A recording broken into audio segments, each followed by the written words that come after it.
Sniff, sniff. Raid the drawer. Panties galore.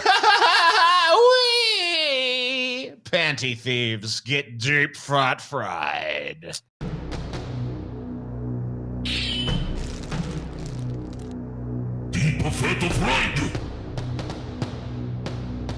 You know, TJ, I remember this one SpongeBob episode that had. Oh man, yeah. Oddly, you're actually going to be talking about that SpongeBob episode. Really? That's all I want to talk about. I'll be honest with you. Anything else you? How are you going to pack this into a pleb episode, TJ? I mean, that one SpongeBob episode alone, we could spend hours discussing the implications. Too. I mean, for sure, I could definitely do that as well. But unfortunately, we just have to briefly touch upon the SpongeBob. The SpongeBob episode really, it should be at least half the episode, but it's the Rosetta Stone of panty thievery. Really, it's like really the key to understanding the entire issue. So TJ, I have to call you out right here immediately for your inherent misogyny. This episode. Why is it misogynist? What? I'm sorry, TJ. Did you ask as a real question? Yeah. Why is it misogynistic, TJ? Yeah. Because you're having an episode in which women's clothing is stolen by horny men. For sexualized purpose, right? TJ, a sexualized purpose. It's not. The episode is not advocating panty thievery. Sounds like you're signal boosting it, TJ. You're boosting it out there, TJ. What if it's not a sexual purpose? What if I just like to wear panties, but I'm too ashamed to buy them for myself, and it makes me feel good about myself? Still wrong. I feel like that makes sense. Still wrong. So, Sky, I'm taking a page out of your book. I'm going to do the Urban Dictionary definition. I know you like these. Panty thief, a guy who appreciates the soilage in a woman's crotch panel of her panties, sniffs and licks the contents while achieving orgasm. This may occur numerous times with the same pair. However, the honest ones returns them discreetly. The smart ones keep the best ones and locks up the airtight bags containing the aroma and taste. So basically, the top-rated answer to this is from a dude that's clearly doing this. The cornhole king. Here's how you do it. Look, it's longevity too, Paul. That was submitted in 2005, and it's still number one. Oh yeah, this has been around since way back in the day. They call me the cornhole king. I'm the cornhole king. Dude, you want to know what the real dark underbelly of this is that TJ will not admit? Where do you think most panty sniffers sniff their first pair of panties? Probably like a sibling or their mom. Yeah. Probably older sister. That sounds about right. Yep.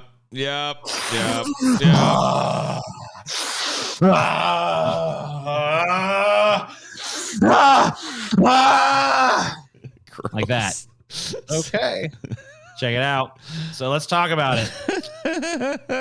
So underwear fetishism is a sexual fetishism relating to undergarments and refers to preoccupation with the sexual excitement of certain types of underwear, including panties, stockings, pantyhose, bras, and other items.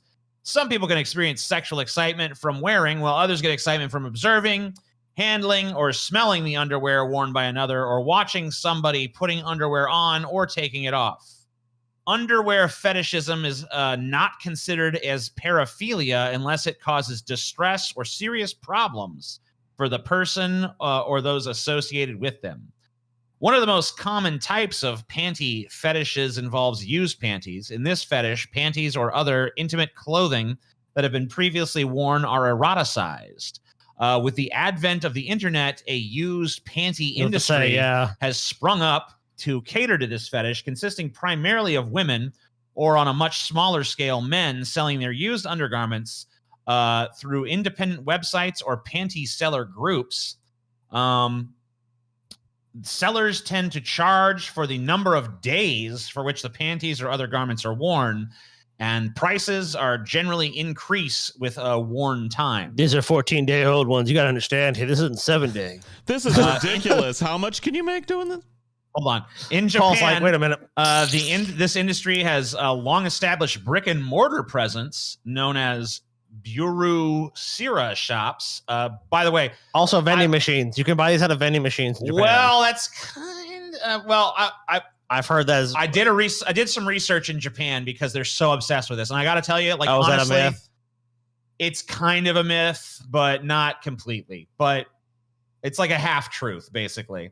But the thing about it is, Japan's obsession with panties was, I found it so overwhelming that I was like, this would have to be its own episode.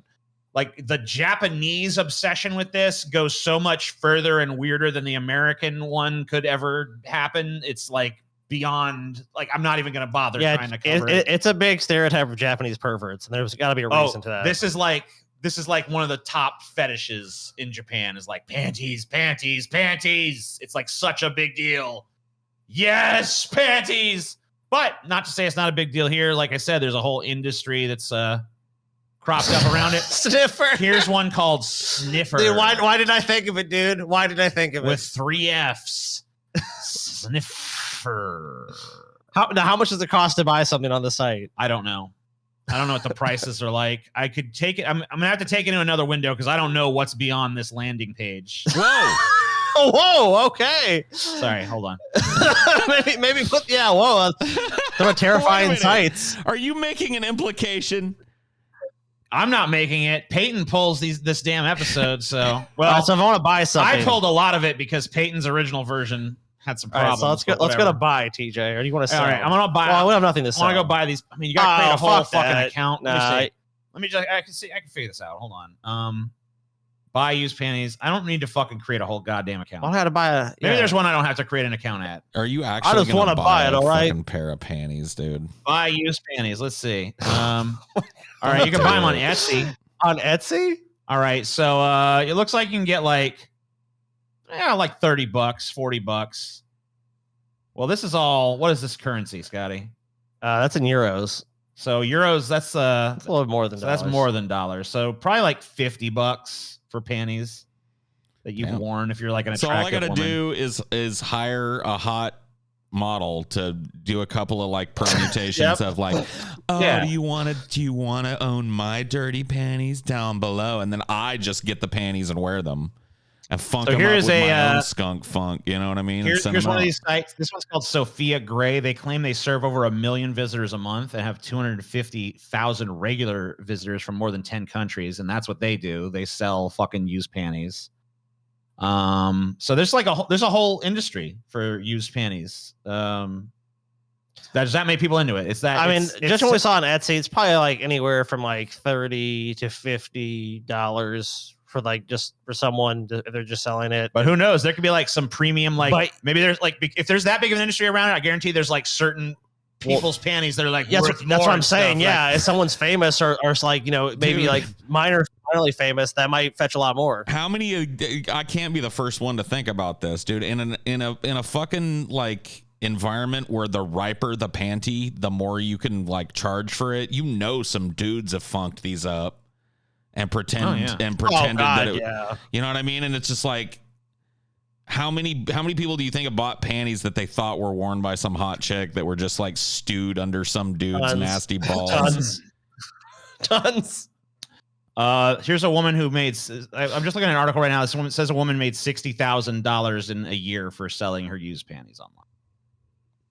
I mean, why not? If someone wants to buy it. So yeah, it seems like you can make pretty decent fucking living selling panties if that's what you want to do with your life. So I mean, you can do it as a side gig, dude. That's true. I mean, like you can still go about your normal business. It's kind of passive income in a way. Yeah, you can't wear 2 pairs of panties at once and achieve the effect, So you just got to ambiently like walk around in your underwear like you normally do. Mm-hmm. And maybe if you're selling a real hot piece, you got to wear that same pair of underwears for 3 or 4 days. So I guess a little work involved, but. So one of the examples of like, I guess, mainstream sort of panty thievery that happens is probably not so much anymore, I guess, but the classic panty raid, right? Man, what this is one of those things that I think the woke scolds ruined, man. It's gone. A good old panty raid never hurt nobody. Come on now. So the term panty raid dates back to February 1949. And started as an American 1950s college prank in which large groups of male students attempt to invade the living quarters of female students, steal their panties as trophies of a successful raid. Yeah, that sounds normal, right? Panty raids were the first college craze after World War II, following the 1930s crazes of goldfish swallowing or seeing how many students could fit in a phone booth. Jesus, man. Fuck. People used to be real bored, man. It's like, you want to see me swallow this goldfish? It's like, fuck, man. That's the craziest shit I've seen in 2 years. Wow. Dude, yeah, that's why I laugh with talking about shit like TikTok. Like, what if there's TikTok or this shit back in the day? It's like people still have done dumb shit for views. Look, they're already doing it. They're doing it now. They already did it. They did it. Yeah, they did it. Look, how many people could fucking fit into a car? These kids today are fucking stupid, man. You see what they're doing? It's like, yeah, well, look at your fucking shit. I mean, not even yours. This is like your granddad's bullshit or your fucking great granddad's, maybe. At least in a goldfish ain't gonna kill you. A Tide Pod might do a little worse. The first documented incident, dude, what if you make the goldfish eat the Tide Pod and then you eat the goldfish? I think that protects you. The first documented incident occurred on February 25th, 1949 at Augustana College, Rock Island, Illinois.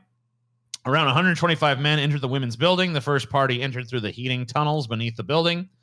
Once inside, they unlocked the door for the remaining raiders to enter, locked the house mother in her apartment, and cut the light and phone lines. Jesus. Although a few women reported missing undergarments, the goal was to cause commotion.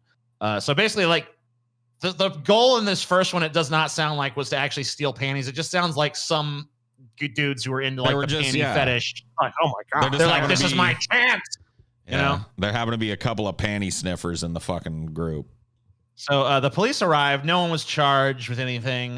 News traveled, though, making headlines. And, you know, it kind of, I guess, got framed as like panty raid. And so, you know, then it became the objective. So the next major incident was on March 21st, 1952, when University of Michigan students raided a dormitory, which sparked panty raids across the nation. So this was the one that really kicked it off. Right. Penn State's first raid involved 2,000 males marching on the women's dorms on April 8th, 1952, cheered on by the women who opened the doors and windows and tossed out lingerie. Near the end of the 1952 spring term, the panty raid epidemic had spread to 52 campuses. At a number of colleges, panty raids functioned as a humorous ad hoc protest against curfews and entry restrictions that barred male visitors from women's dormitories. This was particularly the case at colleges that had recently started admitting women in large numbers for the first time after World War II, where the role of female students on campus had not yet been worked out. All these people wanted to be fucking, and it was like, they can't fuck, so it's like, you know what, fuck this shit, dude. It was still kind of like uncertain, like what this whole, like, you know, co-ed campus situation was even going to look like. There was still like navigating those waters. At some colleges, large leaderless crowds that gathered around panty raids were co-opted by student politicians into protest and activism against dorm curfews and parietals.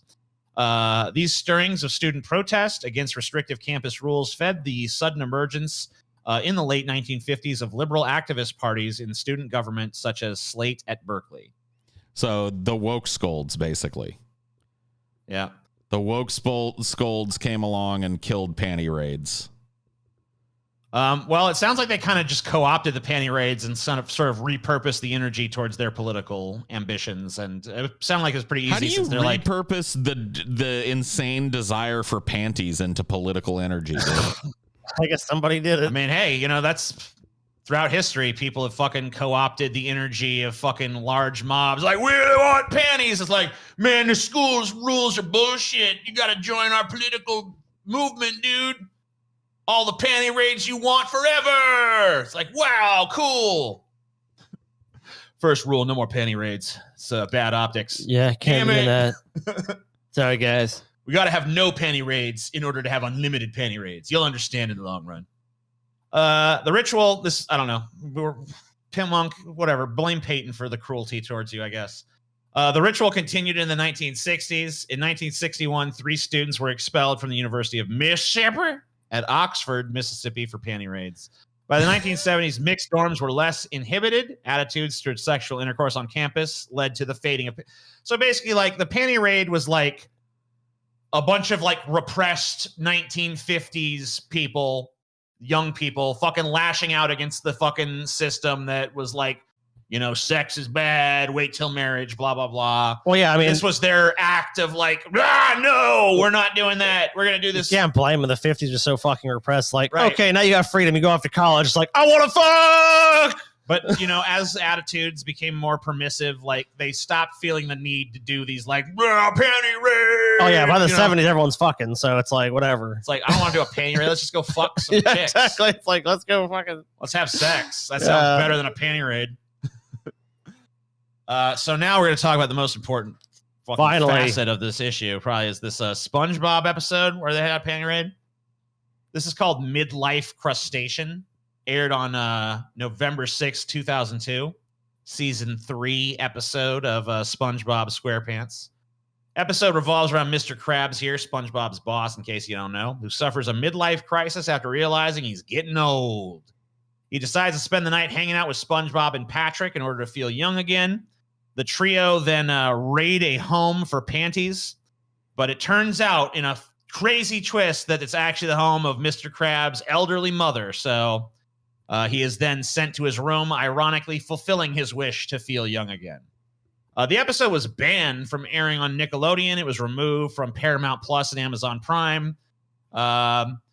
So here's a statement from Paramount. We determined some story elements were not kid appropriate. That was a Paramount executive saying this. They're talking, of course, about this panty raid aspect. So Germany, Austria, Switzerland, and Russia don't really seem to give a fuck. They're just like, whatever, we don't care. It seems all right to us. Saudi Arabia still airs the episode, but cuts the panty scene out, which seems kind of crazy considering it's pretty central to the episode. Oh, yeah. How do you even fucking make that episode then? I don't know. Like, it's gotta be a very jarring episode. What it's about. It must be really weird to watch it in Saudi Arabia. So let's look at like some of the darker side of the panty thievery kind of aspect here. Indeed. So we talked about Wait a minute. Hold on. Yes. Before you move on, TJ, I would just like to state for the record that your coverage of that very important SpongeBob episode was woefully inadequate. Substandard. We could have spent at least another 20, 30 minutes just discussing that, and the fact that it was so truncated, it almost felt like something that meant to be much bigger and grander than it was, that section. But that some idiot came along, you know what I mean, and like picked out what they just, cut far too much. Slice. Much I'm going to cut it on forward, TJ. Really, you're right. Really a terrible job on that part. So this is an article from 1995. This is pretty old. But I thought this was interesting because there's not really a lot of like academic or like sort of like examination. I don't see a lot of studies being done at major universities and like, let's study the panty sniffers. Like that seems very controversial. I don't think it's going to be done quite often. So this article is written by a woman who basically started noticing that her panties were vanishing out of the wash at her apartment complex. Right. Okay. So she realizes they're getting stolen. So she decides it sparks a little intellectual curiosity. Like, who the fuck is stealing panties from me? Yeah, what's the purpose? So after conversing about underwear with everyone from sex offender therapists to prosecutors to cops who bust thieves with colorful stashes, as many as 240 pairs of women's underwear, I learned that penniless women were not the only source of the problem and that the theft was anything but a freak occurrence. Said one female investigator in the Kirkland Police Department, if a burglary victim can't find anything that's gone, the first thing I ask is, did you check the underwear drawer? Oh shit! So they have like an MO. Yeah, so it's like if that's like the first thing a cop thinks if like a house is broken into and I don't even see anything missing. It's like, have you checked your underwear drawer? Have you checked your panty drawer? I see. As ridiculous as the problem first appears, the sobering truth is that the impulse to steal women's underwear can be related to drives far more serious. Perhaps a quarter of all men who engage in such fetishes and nuisance behaviors also have raped women.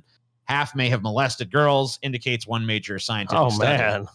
I don't know what the validity is of this study all these years later. That's insane. But there is. I haven't saying like hyperbole and saying like really to say like a large percentage of people that do this and go on to do that shit. I mean that's pretty bold to assert. If you're at the level of a fetish where you're willing to break into someone's house and that's true, and like start like Well, going through their personal I guess belongings it kind of makes sense. Like, if someone picks a target and the woman is there and not there, then they take the panties. But if she is there, then it's like, maybe I want more. You know, so I could see that. Blah, blah, blah. It's like the desires that are behind this are on a sliding scale, and society, just the way it's changed, has made this. It's like weeded out the more innocuous people and left behind kind of the more predatory people. I remember like Colonel Russell Williams or whatever from Canada. Do you cover him? I don't think I do. He was a serial murderer of women whose one of his main objectives was to steal a bunch of their underwear and put them on.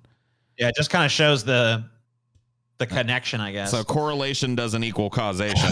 Sure. You can definitely see how that desire, because he started just stealing underwear from people, and then it graduated to escalated from there. Well, because it's not enough. Yeah, it's Right. not enough at that point. It's like, So here is a few little summarizations of some stories that were happening around the time. A year ago, a 31-year-old Kent man was convicted of 3 counts of burglary for breaking into apartment complex laundry rooms and stealing women's underwear and leaving feces behind.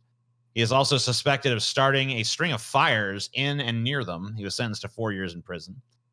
A bust in Bellevue in 1991 turned up 240 pairs of women's underwear stuffed in grocery bags under the mattress of the thief, a 17-year-old Bellevue boy. yeah, dude, people in Bellevue are weird. The boy was arrested and charged with multiple counts of burglary with sexual motivation. Damn. He served 2 years in juvenile detention. He was 17 and he already had that big of a collection. 240. So, I mean, like, he's been doing it for years. Yeah, before. Yeah, and he had to have been fucking working overtime to get that many fucking pairs.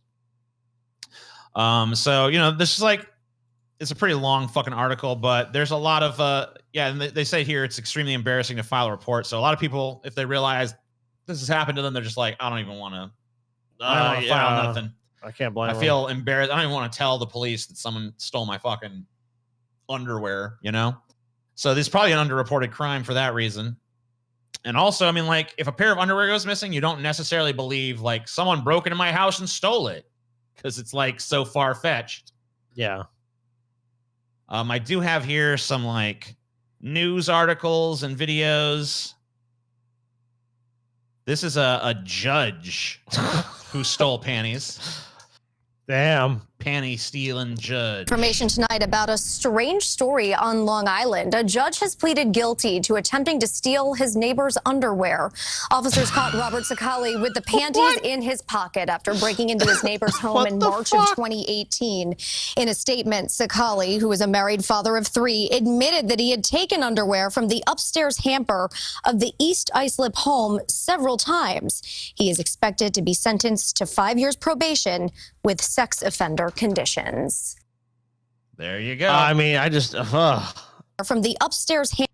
So yeah, he done it several times before. So yeah, obviously these guys, there's like a lot of times it seems like there's a repeated pattern. Like they find somebody they want, they desire the panties from, and say they're going to go in and take them and take them and take them. Panties.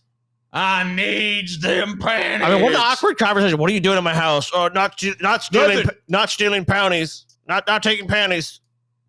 I ain't doing nothing. I'm just here. I'm a fucking judge. I'm a respected judge. I'm a pillar of this community. What's these panties doing in your pocket? Why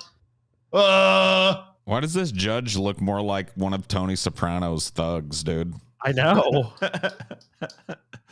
You think he looks like this man's being brought in on several racketeering and theft charges. Yeah. Let's take a look at another one.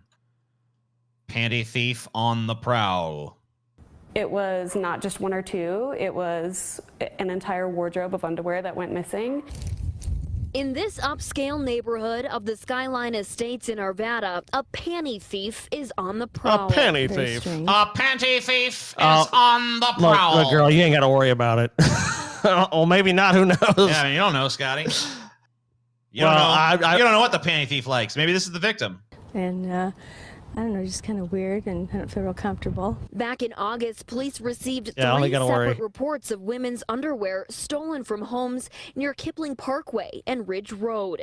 Then another report just days ago in that same area. One of the victims, who did not want to be identified, said someone broke in and made off with dozens of pairs of her underwear. It shows. I like how they're fucking like literally zooming in on where her underwear would be too. Like, yeah, zoom in. Zoom into like her underwear area. There you go. The disgusting kind of human that we're dealing with.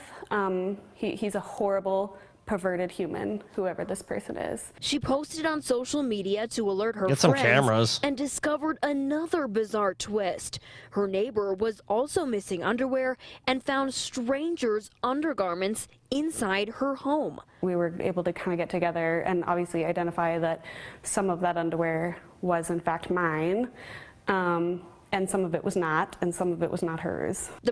So this dude is like stealing panties and then like leaving some behind in other places. I mean, so it's obviously someone lives in this neighborhood. It could be a teenager, like we saw before. That would make a lot of sense. You know, could be the local judge. Yeah, local judge might be prowling in the bushes late at night, waiting to pop in, run up to that stairs, get that hamper they know is the smelly hamper. Judge Williams. Problem solvers talked to police who said they are now waiting on DNA test results from 2 pairs of underwear.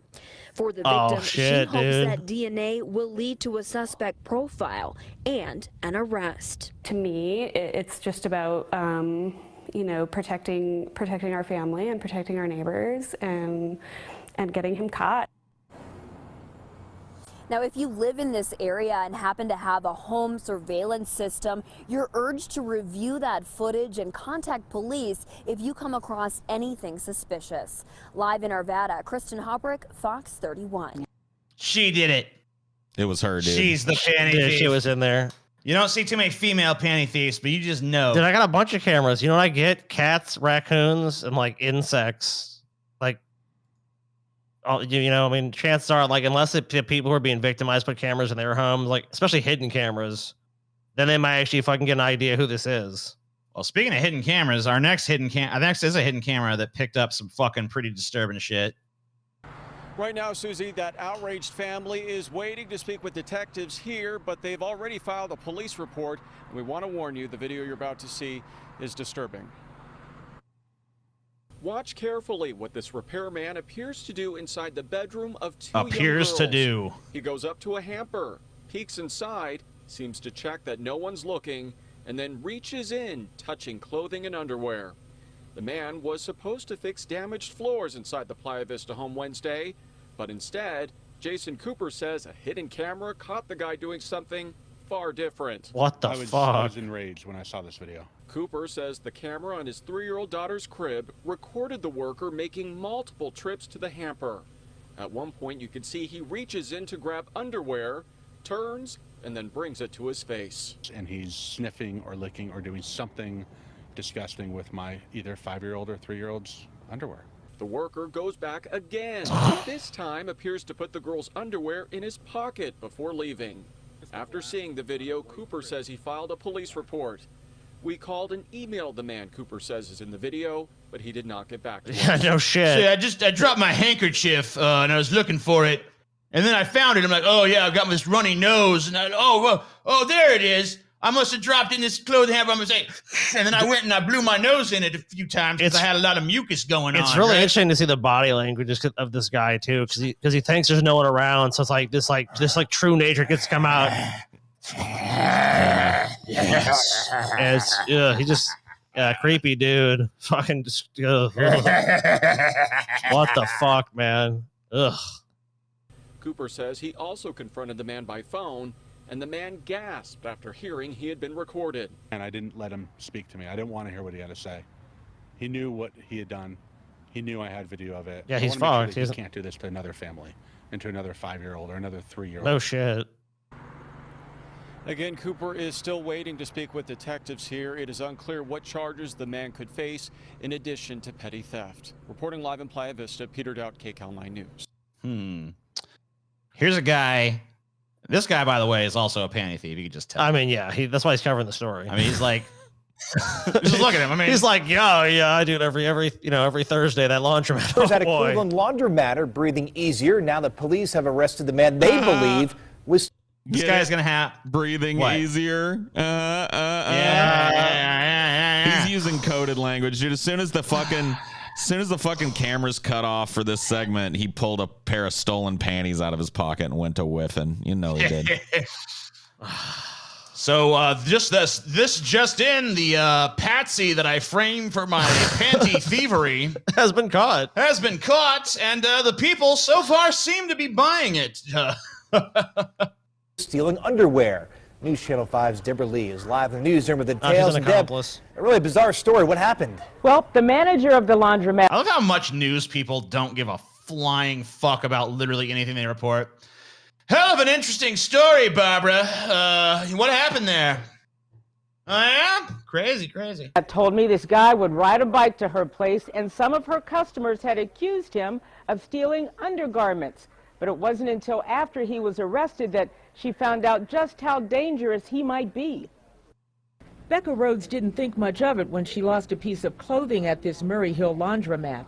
I thought maybe I had been careless and left it in a machine and, came back and never found it. Now she's not so sure whether it was carelessness or not. Cleveland police arrested this man, 41-year-old Jonah Locke, after other patrons reported some of their laundry. Looks like a respected pillar of the community. Oh, right. Yeah, Fuck that, sure. dude. That guy, he's innocent. He's innocent. You know what's strange? That guy comes in here, he never does any laundry. He always seems to take things away, though. You know what I want to know? I wonder what he's doing here. You know what I think's going on here? You wash your socks, there's always a sock missing. Yeah. Whatever happens to those socks, Is there a sock thief? It might be. I think women just are not able to fucking admit when they lose their shit. There's somebody out there that's a sock sniffer, dude. There's somebody out there that's a sock sniffer. But you know what? Maybe this guy stole the shit. I think women are losing their panties because they're just stupid. Look at this guy here. They can't accept that they fucking did something wrong and they just have to blame a man. No, look at this guy here. This guy framed this other dude. Look at him. He's the manager or whatever. No, this is all women, Scotty. It's all them fucking I don't know about bitches, that, Scotty. man. Your conspiracy theory is not as good as mine. Mine's more misogynistic, though. I'll give you that. He was missing too. Apparently it was women's undergarments. Commander. He knew because he's in on it, dude. He's like, oh, it's apparently. I don't know. It ain't rumors that the laundromat is taking them themselves and selling the perverts out the back door. I wouldn't know nothing about that. Yeah, I'm sorry, I can't comment. We didn't make any accusation like that, sir. I'm just saying, if you might have heard some rumors like that, forget I said anything about it, It's just like, Patrick Stevens says the women not only accused Locke of stealing underwear, but there was something else. Touching himself in a sexual manner while he was in the laundromat. First, we were just saying, oh, God, a snatcher, panty snatcher. that's pretty normal at a laundromat, though. Yeah, you get a little bored at laundromat. You walk in, you see someone playing with their cock at the laundromat. It happens, right? You get bored at the laundromat. You're just like, I guess I might as well fucking... Might as well flip the worm a little bit, Court records show Locke pleaded guilty to gross sexual imposition back in 1996. He's currently a registered sex offender.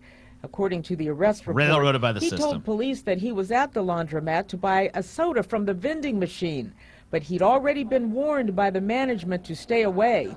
He was arrested for criminal trespass. You have to be situationally aware. And these folks were. They were paying attention, not only to what they were bringing to the laundromat and taking home or not taking home, but to his well, isn't that what you do when you go to a laundromat? What an amazing vigilance they showed. They they brought stuff there and they wanted to take the stuff back with them. You know? And again, the guy's obviously fucking guilty. Like, why was he there? Oh, he's gonna buy a soda from the laundromat. Like, I just want a soda. Yeah, you often come to the laundromat. You get a little thirsty, you go to the laundromat. First stop you go to. Mostly just glad that he's not out in the community anymore. He's gonna be out soon doing the same shit. You just want to come do your laundry. Now, the Cuyahoga County Sex Offender Registry lists Jonah Locke as living on East Boulevard in Cleveland. If you log on to our website, newsnet5.com, we will link you to that site, and you can track registered sex offenders living in your neighborhood. In the newsroom, Deborah Lee. I don't know if you guys have ever done that before, by the way, as an aside. But, yeah, you learn some shit about the people who live around you. They're everywhere. Yeah, that's basically what it is. Everywhere! Some of them more bullshit than others, but definitely some disgusting ones. And this guy's on there, too. Yeah, he's definitely on the list. Chris Flanagan, 100% on the list. I don't mean to fucking besmirch Chris Flanagan's name or anything. Yeah, it's such a famous name. Paul? No, Paul, don't stop. Stop. What? Paul, don't do it. Don't do it, Paul. Don't give in to it, Paul. Don't give in to temptation. Fight it.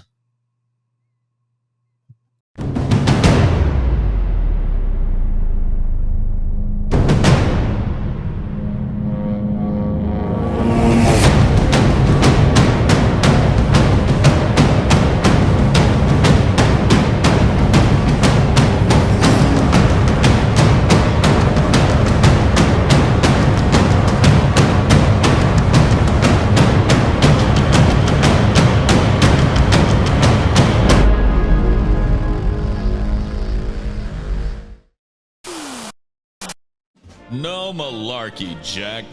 Back in my day, we didn't have any entertainment at all, except for the old Scranton village elder. He only had 2 teeth. But that guy had a million stories. I ain't joking, Fat. We'd sit in the cold every night to hear him tell the tale of the cat he ate once. Nowadays, what with the mobile pages and the web phones and Netscapes and whatnot, it's hard to figure out what even to watch. Most days I'll just surf AOL. Lost, Jack. How do I click off the page?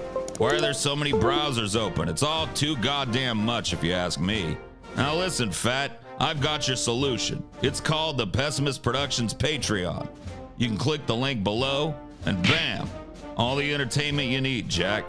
It's like Willy Wink, you know, the chocolate factory thing. Hundreds of exclusive shows. I ain't kidding. Exclusive streams, more news. You can't go wrong. So cancel that AOL. Join the Pessimist Productions Patreon now. Don't wait, or you'll be sorry, Jack.